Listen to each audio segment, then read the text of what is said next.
desarrollar este estudio. Gracias, Señor. Para implantarlo en el espíritu de los que lo van a oír, tanto presentes como en diferidos, Señor. Y que sea una reprensión y consolación tuya para cada uno de los oyentes, de tal manera que seamos librados de la agenda de Satanás contra nuestras vidas. En el nombre de Jesús, amén y amén. Osvaldo, ¿me ayudas con la lectura de la palabra, por favor? Sí. Leemos en Mateo capítulo 15, versículo 15 a 20, dice la palabra del Señor así. Respondiendo Pedro le dijo, explícanos esta parábola. Jesús dijo, ¿también vosotros sois aún sin entendimiento? ¿No entendéis que todo lo que entra a la boca va al vientre y es echado en la letrina? Pero lo que sale de la boca del corazón sale, y esto contamina al hombre. Porque del corazón salen los malos pensamientos, los homicidios, los adulterios, las fornicaciones, los hurtos, los falsos testimonios, las blasfemias. Estas cosas son las que contaminan al hombre, pero el comer con la mano vacía, con la mano sin lavar, no contamina al hombre. Bueno, quiero hacer énfasis en lo siguiente. Si hubiese sido de mi voluntad, jamás en mi vida hubiese hablado de este tema, porque es un tema extremadamente delicado, es un tema muy triste, es un tema que no es fácil de hablar, no es fácil por ningún lado, de ningún ángulo es fácil de hablarlo, pero tengo que dar respuesta a esta interrogante, ya que muchos herejes, personas con alto reconocimiento pero con una doctrina torcida, han enseñado mal la palabra de Dios. Y cuando se trata de la palabra de Dios, pues nosotros tenemos que salir en defensa de la palabra de Dios y de lo que Dios ha establecido. Con mucho temor, reverencia y respeto voy a compartir este estudio de la palabra de Dios, y es acerca de la eutanasia o no le voy a decir la palabra completa, ya ustedes tienen idea. ¿Cómo se proyecta esto a la luz de la palabra? ¿Habrá salvación para este tipo de actos que una persona lleve a cabo? Bueno, leíamos en Mateo 15 al 20, donde Cristo está enseñando y le dicen los fariseos, que siempre lo abordaban para fastidiarle la vida, que por qué sus discípulos comían con las manos sin lavárselas. Y entonces él les hace énfasis en lo siguiente. De la boca salen las cosas que contaminan al hombre, porque del corazón salen los pensamientos, los homicidios, los adulterios, las fornicaciones, los hurtos, los falsos testimonios, las blasfemias. Estas son las cosas que contaminan al hombre. Pero el comer con las manos sin lavar no contamina al hombre. Ahora, cuando él está hablando en primer lugar menciona lo que es homicidio. Ahora, ¿cuál es el significado etimológico de la palabra homicida? Bueno, si buscamos sus orígenes en la etimología de dicha palabra, veremos que ella procede del latín homicidium, formado por homo, que es humano, y el sufijo sidio, que es la raíz de caedere, que significa matar. Así que todo lo que termine en sidio, que tenga que ver con muerte, habla de matar. Entonces tenemos que meterle la lupa a este asunto, porque la gente han estado enseñando que la eutanasia es algo válido, validado por Dios, pues es una forma de ponerle fin al sufrimiento. Ahora, varios hombres en la Biblia expresaron su deseo de morir, ¿verdad? Aunque no todos lo hicieron por las mismas razones. Algunos ejemplos notables incluyen a Job, a Moisés, a Elías, a Jonás. Cada uno de ellos en un momento de gran dificultad o desesperación anheló la muerte. Bueno, yo opino de manera personal que todos nosotros en algún momento nos sentimos sin salida y deseamos no haber vivido o para ponerle fin a esta situación. Pero una cosa es que, como siempre se ha enseñado, ¿verdad? Una cosa es que los pájaros, las aves, vuelen por encima de la cabeza de uno, y otra cosa es que hagan un nido aquí, que usted le deje hacer un nido en su cabeza, ¿ok? En el libro de Job, vemos a Job, ¿verdad? Que este hombre sufre una terrible prueba, pierde 10 hijos, pierde absolutamente todas sus pertenencias, a eso se le añade que tiene una enfermedad terrible, y Job anhela la muerte, pero no lo lleva a cabo. Sí. Moisés en el libro de Números 11:15, abrumado por la carga del liderazgo de Israel, pide a Dios también que le ponga fin a su vida, expresando su agotamiento y frustración por la presión que le ejercía el pueblo. Pero él no lo lleva a cabo. Elías, después de la confrontación con los profetas de Baal en el Monte Carmelo, huye y también desea morir, sintiéndose amenazado y solo. Jonás, después de que Nínive se arrepiente y Dios perdona a esta nación, se enoja y pide morir, sintiendo que su predicción de destrucción había fracasado. Entre otros encontramos el colectivo, el pueblo de Israel, ¿verdad? Que expresaron deseos de morirse cuando estaban en el desierto y querían comer carne. Y Raquel porque no tenía hijos. Pero todos ellos, aunque expresaron este deseo, ninguno lo llevó a cabo. Ahora, la Biblia menciona de 6 personas que sí lo llevaron a cabo. Uno de ellos fue Abimelech, hijo de Gedeón. En Jueces 9:54 vemos que este hombre se vuelve loco, acaba con sus 70 hermanos, sí, para tomar el poder y convertirse en rey de Siquem. Él viene en aquel arrebato de tomar el poder por la fuerza y está pensando en prenderle candela a una torre o una ciudad, y de la torre una mujer lanza una rueda de metal y le da en la cabeza, y él, cuando se ve herido, le pide a su guardaespaldas que le quite la vida. Y bueno, toma él esa decisión. Luego vemos también a Saúl, un hombre desechado por Dios por obedecer a medias lo que Dios le mandó a hacer.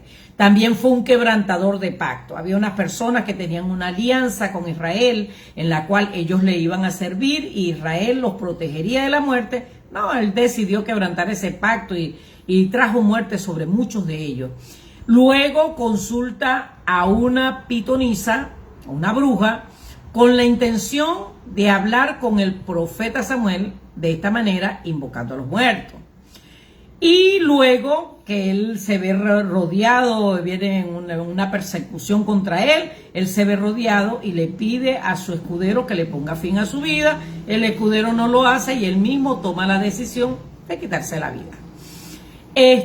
Vemos también a Ahitofel, otro conspirador y traidor, a Sinri, otro conspirador más, y por último a Judas, quien traicionó a Cristo. Así que dice la Biblia que era del maligno. Pero todos estos que lo llevaron a cabo, ninguno estaba caminando en santidad, ninguno estaba caminando en obediencia. Y cuando usted va a los héroes de la fe, en el libro de Hebreos, capítulo 11, no aparece ninguno que haya llegado al reino de Dios a través de la eutanasia o a través de cometer ese suicidio, ¿verdad? Que no es respaldado por Dios. Ahora, pregunto, ¿por qué la Biblia no apoya la eutanasia o este acto para quitarse a una persona, ponerle fin a su sufrimiento? Bueno, la primera respuesta es porque el maligno donde llega a robar, matar y destruir, y la persona que practica este acto contra su vida fue visitada por el maligno y no resistió a la seducción de Satanás. Vemos en la tentación que Jesús fue probado en cuanto a poner fin a su vida. En Mateo 4, 5 al 7, ¿me ayudas, Osvaldo, con la lectura, por favor? Sí, dice la palabra del Señor. Entonces el diablo le llevó a la santa ciudad y le puso sobre el pináculo del templo y le dijo: si eres hijo de Dios, échate abajo, porque Cristo está, a sus ángeles mandará cerca de ti y en sus manos te sostendrán para que no tropiece con tu pie en piedra. Jesús le dijo: escrito está también, no tentarás al Señor tu Dios. ¿Se da cuenta? Mire, cada vez que nosotros tenemos una situación de aflicción, de angustia, de desesperación, de prueba, de zaranda, tenemos que ver cómo lo enfrentó nuestro Salvador. Porque si somos cristianos, nuestro líder a seguir es Cristo. Recuerde siempre esto. Cuando a usted lo están enseñando, tómese muy en serio que lo que le estén diciendo esté conforme a la palabra. Sí. Porque el que le añade le serán añadidas las plagas y el que le quita le será quitado su nombre del libro de la vida. Así que esto no es para jugar. Satanás le propuso a Cristo ponerle fin a su vida tirándose del pináculo del templo. Pero él le dijo: no tentarás al Señor tu Dios. Pero a la luz de la Sagrada Escritura, ¿cómo podemos asegurar que Dios está en contra de la eutanasia o eso mismo? Porque siempre seguir a Dios y obedecerle tiene que ver con morir al yo. Y no precisamente acabar conmigo de manera física, sino con morir a mi voluntad, a la rebeldía, a la iniquidad, ¿ok? Y todo lo que usted y yo suframos debemos de afianzar nuestra fe como lo hizo nuestro Salvador. Cristo enseña en Mateo 10, 34 al 39. No penséis que he venido para traer paz a la tierra. No he venido para traer paz, sino espada. Porque he venido para poner en disensión al hombre contra su padre, a la hija contra su madre, a la nuera contra su suegra y a los enemigos del hombre, y los enemigos del hombre serán los de su casa. El que ama a padre, madre, más que a mí, no es digno de mí. Y el que ama a hijo o hija más que a mí, no es digno de mí. Y el que no toma su cruz y sigue en pos de mí, no es digno de mí. El que ama su vida la perderá, y el que pierde su vida por causa de mí la hallará. Así que nosotros tenemos que comprender que aquí vamos a tener aflicción, aquí vamos a tener conflictos familiares, en el trabajo, donde quiera que nos desenvolvamos, en el lugar de estudio, en el vecindario donde estamos, ¿verdad? Vamos a tener problemas. Pero que eso no sea un motivo para que la gente le ponga fin a los problemas que está teniendo en un acto de rebeldía, en un acto de iniquidad, acabando consigo mismo, ¿verdad? En Isaías 53, versículos 7, 9 y 10 dice: angustiado él y afligido, no abrió su boca. Como cordero fue llevado al matadero, y como oveja delante de sus trasquiladores, enmudeció y no abrió su boca, y se dispuso con los impíos su sepultura, mas con los ricos fue en su muerte. Aunque nunca hizo maldad, ni hubo engaño en su boca, con todo eso Jehová quiso quebrantarlo, sujetándole a padecimiento. Cuando haya puesto su vida en expiación por el pecado, verá linaje, vivirá por largos días. y la voluntad de Jehová será en su mano prosperada. Así que, si al Hijo unigénito, al engendrado por Dios, Él lo sujetó a padecimiento y quiso quebrantarlo. ¿Y quién es usted y quién soy yo para decirle a Dios, no hagas esto conmigo? ¿Contenderá el vaso, el barro con el alfarero y le dirá, no me hagas así o no me hagas asado? Así que Cristo estuvo angustiado, estuvo afligido, y a diferencia de nosotros, Él no abrió su boca. Nosotros no solo la abrimos, nos quejamos, nos enojamos, nos rebeldizamos a veces, pero Él no abrió su boca, sino que fue como un cordero llevado al matadero. Y con todo eso, quiso Jehová quebrantarlo, sujetándolo a padecimiento. ¿Qué significa ser una persona que ama a Dios? Bueno, cuando uno está dispuesto a todo por Él. Y si no, veamos en Daniel 3:16 al 18, el caso de 3 chicos, Ananías, Misael y Azarías. Ellos habían sido llevados esclavos, ¿verdad?, por el rey Nabucodonosor. Y levanta una estatua, y entonces, bueno, siempre hay quien quiera amargarle la vida a uno, así que llegaron y le dijeron, mira, Nabucodonosor, por ahí hay unos que no adoran tu estatua y no hacen caso a tus edictos. Y entonces le dijo, bueno, pues tráiganlos acá. Cuando ve venir a Ananías, a Misael y a Azarías, le dice, bueno, mire, yo voy a mandar a que se suenen los instrumentos para que ustedes se postren ante la estatua. Y si ustedes no lo hacen, lo vamos a echar en un horno de fuego para que mueran por desobedecer mi orden. Y entonces prepárense porque ya van a sonar la zampoña y bueno, y todo lo que los instrumentos, ¿verdad? Y miren lo que los chicos le responden: no es necesario que te respondamos sobre este asunto. He aquí nuestro Dios a quien servimos puede librarnos del horno de fuego ardiendo, y de tu mano, oh rey, nos librará. Y si no nos libra, sepa, oh rey, que no serviremos a tus dioses, ni tampoco adoraremos la estatua que has levantado. Así que estos chicos, al igual que Daniel le dijeron que lo iban a tirar en un foso de leones. Y él nos dijo, ay, pues entonces dejaré de orar para que no me tiren. No, ahora voy a abrir la ventana para que se enteren las 3 veces al día cuando yo estoy orando. Entonces, nosotros tenemos que ser radical si amamos a Dios. No es que lo vamos a amar cuando las cosas nos van bien, y cuando nos van mal, pues enojarnos contra Dios y rehusar pertenecerle a Él, porque de todos modos le pertenecemos. Si estamos contentos, le pertenecemos, y si estamos enojados también. Entonces, en el libro de Hebreos 2, 14 al 18, una de las cosas por la cual no es una salida viable la eutanasia o el SUI, que estamos hablando, ¿verdad? Dice que Cristo vino y participó de carne y sangre para destruir por medio de la muerte al que tenía el imperio de la muerte, esto es, al diablo. Así que si no podemos celebrar la muerte, celebrar Halloween, mucho menos podemos llevarla a cabo nosotros.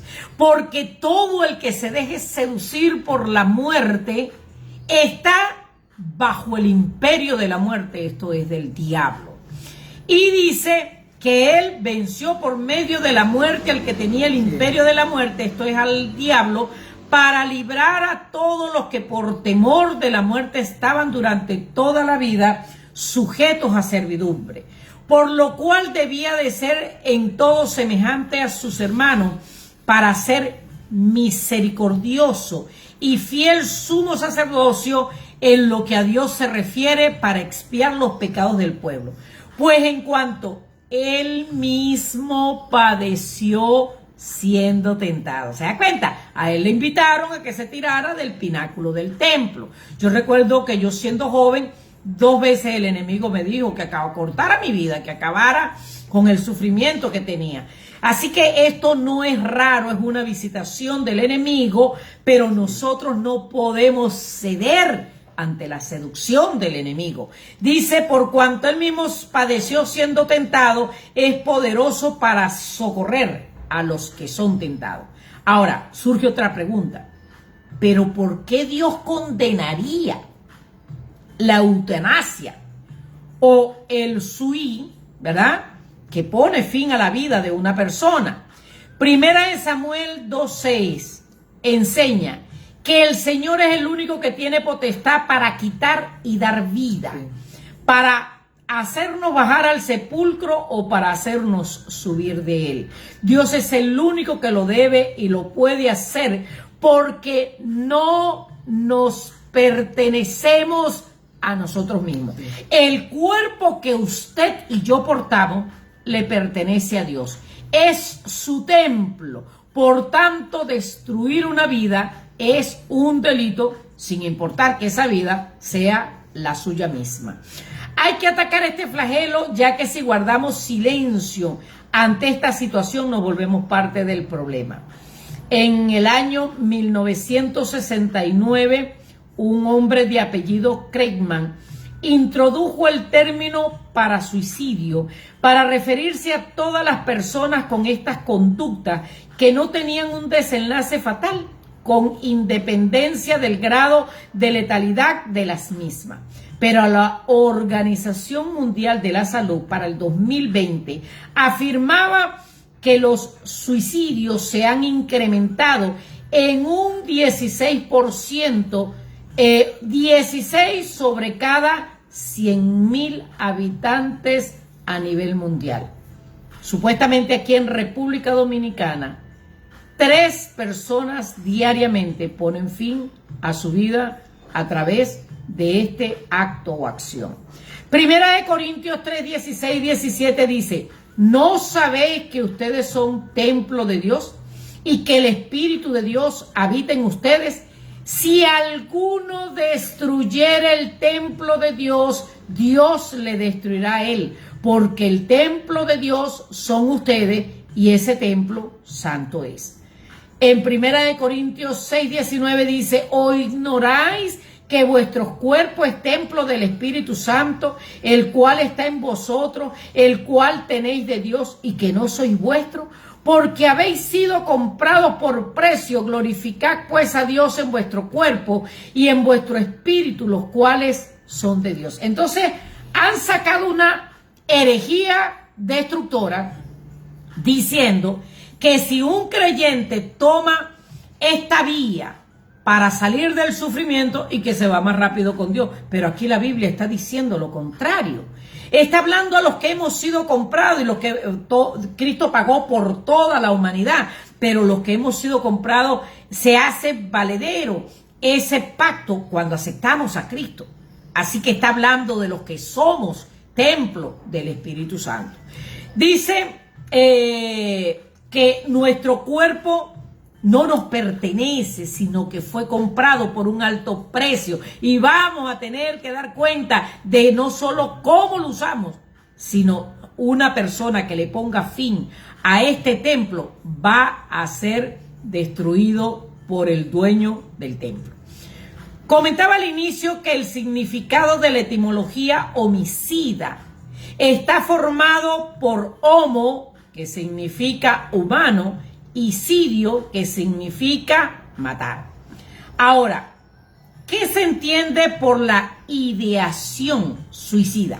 Bueno, la ideación suicida son los pensamientos, repite conmigo, Osvaldo, pensamientos acerca de la voluntad.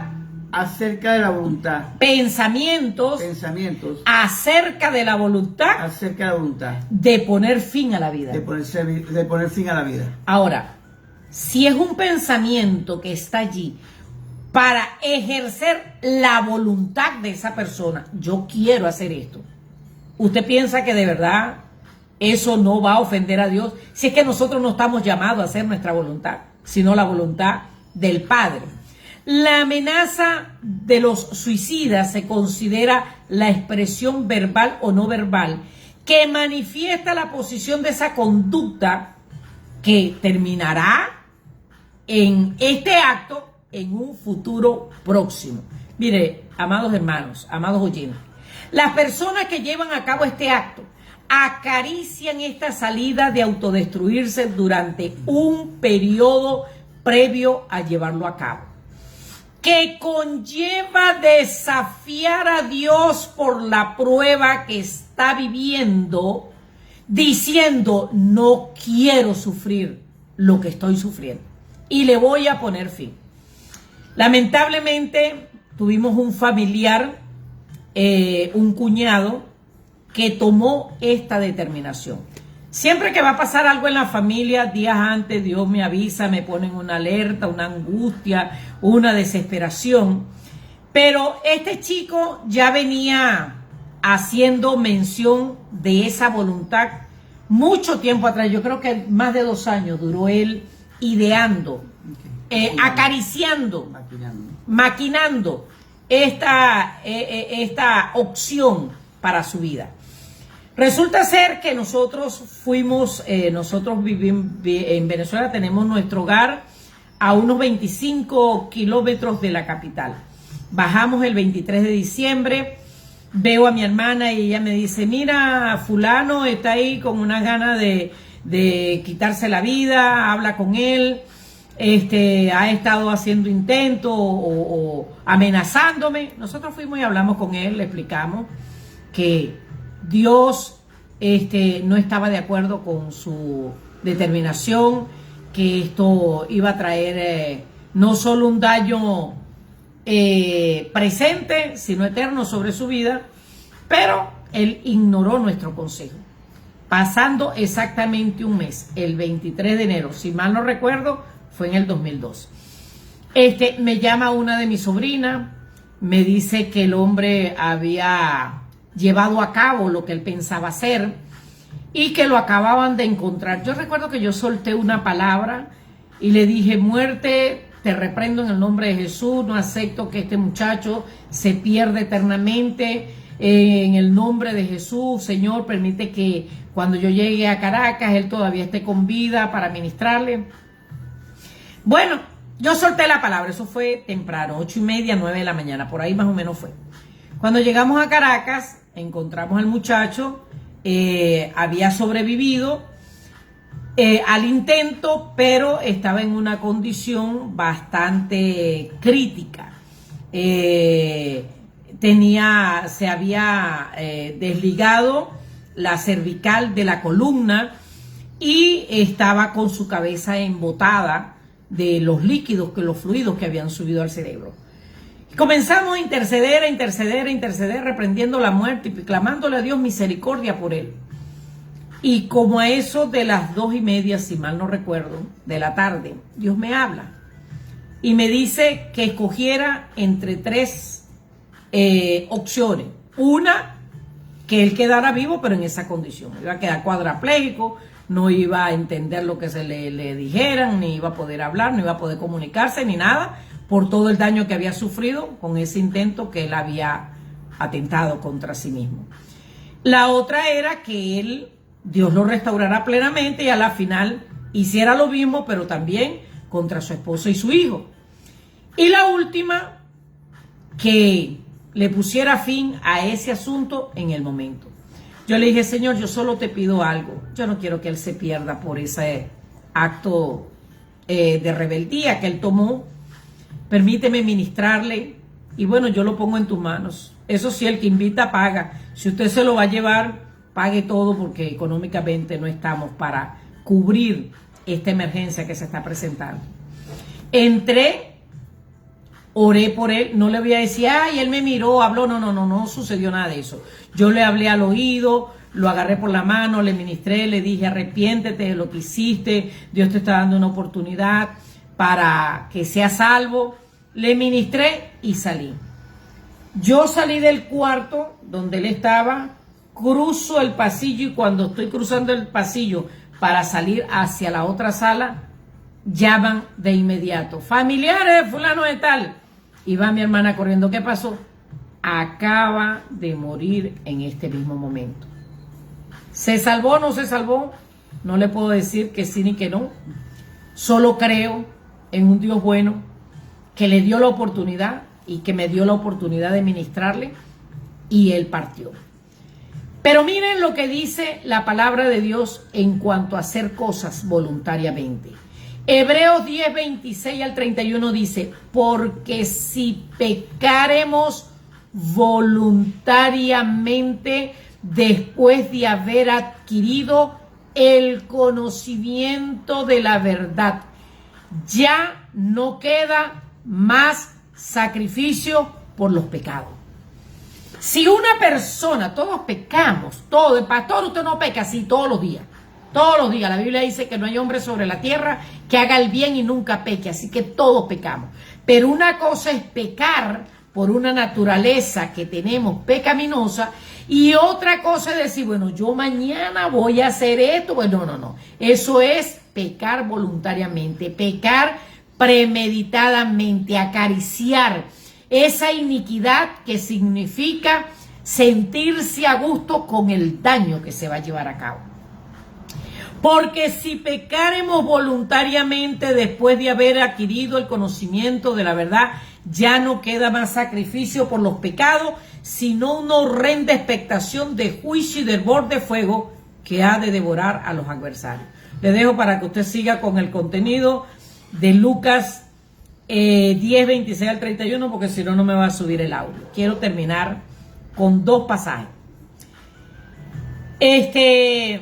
Cuando Cristo estaba en Getsemaní, dice que él sentía todo lo que le iba a pasar, porque él era profeta, sentía todo lo que le iban a hacer antes de la muerte o para acabar con su vida, ¿verdad? Para crucificarlo.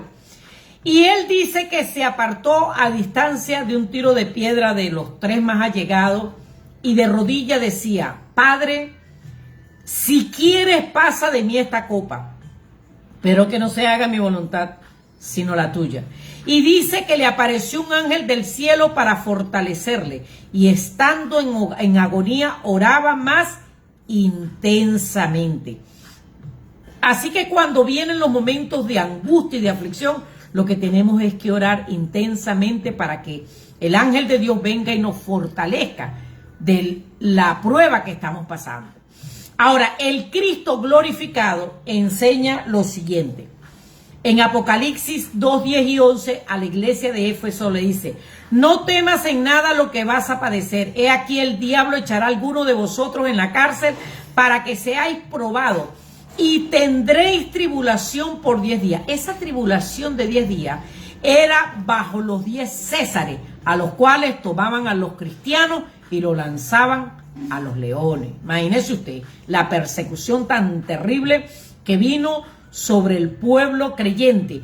Pero Cristo le exhorta a ser fiel hasta la muerte, y yo te daré la corona de la vida. El que venciere no sufrirá daño de la segunda muerte. Pero aquí en Apocalipsis 14, 9 al 13 enseña que no es aprobada por Dios esta salida para escapar del sufrimiento, para escapar de una prueba brutal que una persona esté sufriendo. Mire, las estadísticas de Cristo dicen que el 80% de los que han recibido a Cristo, y digo han porque confío en el Señor Jesucristo y más me vale no estar en ese 80%. En ese 80% que se van a quedar por no dejar que Cristo reine sobre sus vidas. Se van a quedar en la gran tribulación. Y mire lo que va a pasar en la gran tribulación. Apocalipsis 14, 9 al 13 dice, lo seguía un tercer ángel que clamaba a grande voces. Si alguien adora a la bestia, a su imagen, y se deja poner en la frente o en la mano la marca de la bestia, él también beberá del vino de la ira de Dios que ha sido vaciado puro en el cáliz de su ira, y será atormentado con fuego y azufre en presencia de los santos ángeles y del Cordero, y el humo de su tormento sube por los siglos de los siglos, y no tienen reposo de día ni de noche los que adoran a la bestia, ni reciben la marca de su nombre. En esto consiste la perseverancia de los santos, los cuales obedecen los mandamientos de Dios y se mantienen fieles. Dichosos los que ahora en adelante mueren en el Señor. ¿Qué va a suceder en la gran tribulación? Bueno, la gente que no obedecieron se van a quedar con el anticristo. En el nombre de Jesús y por su misericordia, los que estemos obedeciendo, vamos a volar ese 20% y más nos vale. Pero los que se queden, el enemigo va a presionar que el que no se deje sellar no podrá comprar ni vender y que no solo lo van a llevar preso, sino que va a morir degollado. ¿Qué van a hacer? Algunos van a dejarse sellar. Pero la advertencia es que el que se deje sellar no tiene salvación, sino que también beberá del vino de la ira de Dios y serán atormentados con fuego y azufre por los siglos de los siglos. Y dice aquí el Cristo glorificado que en esto consiste la perseverancia de los santos. Los que se quedaron por no vivir en santidad, pero que ahí van a tener que demostrar que Dios es más importante que sus propias vidas. Y que bienaventurados los que mueran de la muerte que van a plantear y a ejecutar en la gran tribulación. Que usted lo consigue en Apocalipsis 6, 7 al 11. Amados hermanos, aquí no hay salida. Es lo que Dios decide sobre nuestras vidas.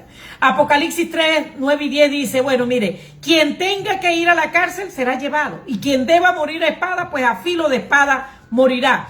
Esto significa que el pueblo de Dios debe aprender a soportar los sufrimientos y a seguir confiando en el Señor. Esto significa que el pueblo de Dios tiene que soportar la persecución con paciencia y aún así permanecer fiel. Usted y yo no somos quien para determinar cómo Dios nos va a llevar a su presencia. Osvaldo, por favor, una oración breve que nos pasamos el tiempo. Amén. Padre, en el nombre de Jesús, Señor, te damos gracias por esta palabra. En el nombre de Jesús, Señor, abre los ojos del entendimiento de cada uno de los que la han oído. Señor, en el nombre de Jesús, Señor, permite que se fije en su espíritu. Y en el nombre de Jesús, Señor, que hagamos conforme a ella, Señor, para que podamos heredar la vida eterna y para que tu nombre sea glorificado en nuestras vidas. En el nombre de Jesús, permite que cada uno también de los que van a oír en diferido lo haga y sea tú glorificado en su vida. En el nombre de Jesús, amén. Amén. Los bendecimos. Hasta el próximo domingo.